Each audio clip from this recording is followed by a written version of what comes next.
Hi friends, நம்ம இப்போ செய்ய போது வரப்பு அடை. அரிசி 3/4 கிளாஸ் எடுத்துக்கலாம். கருப்பு உளுந்து 3/4 கிளாஸ் எடுத்துக்கலாம். இட்லி அரிசி 3/4 கிளாஸ் எடுத்துக்கலாம். கடலை பருப்பு 3/4 கிளாஸ் போட்டுக்கலாம். தோரம் பருப்பு 3/4 கிளாஸ் போட்டுக்கலாம். இதெல்லாம் கழுவிட்டு 2 hours ஊற வச்சுக்கலாம். காஞ்ச மிளகா உங்களுக்கு எவ்வளோ தேவையோ போட்டுக்கோங்க. சீரகம் போட்டு சோம்பு போட்டு அரைச்சி எடுத்துக்கலாம். ஊற வச்சதை கொரன்னு அரைச்சிக்கலாம். தண்ணி ஊற்றிக்கலாம்.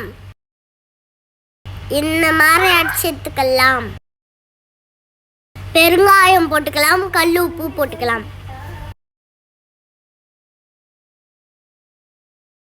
அரைச்சி எடுத்துக்கலாம். தேங்காய் குட்டி குட்டியாக கட் பண்ணி போட்டுக்கலாம். கொத்தமல்லி போட்டுக்கலாம்.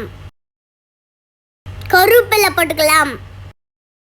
காவை துருவி போட்டுக்கலாம். தேவையானது இதுதான். மிக்ஸ் பண்ணி எடுத்துக்கலாம்.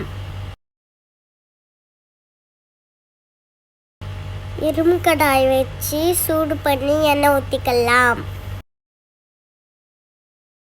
அரைச்சதை அடையாக ஊற்றிக்கலாம். அடை மாதிரி பண்ணிக்கலாம். சிம்மில் குக் பண்ணிக்கலாம். திருப்பி போட்டுக்கலாம். அப்போ அடை ரெடி. இதுக்கு பொட்டுக்கடலை சட்னி நல்லா இருக்கும். லைக் பண்ணுங்கள், ஷேர் பண்ணுங்கள், சப்ஸ்கிரைப் பண்ணுங்கள், பெல் பட்டனை கிளிக் பண்ணுங்கள்.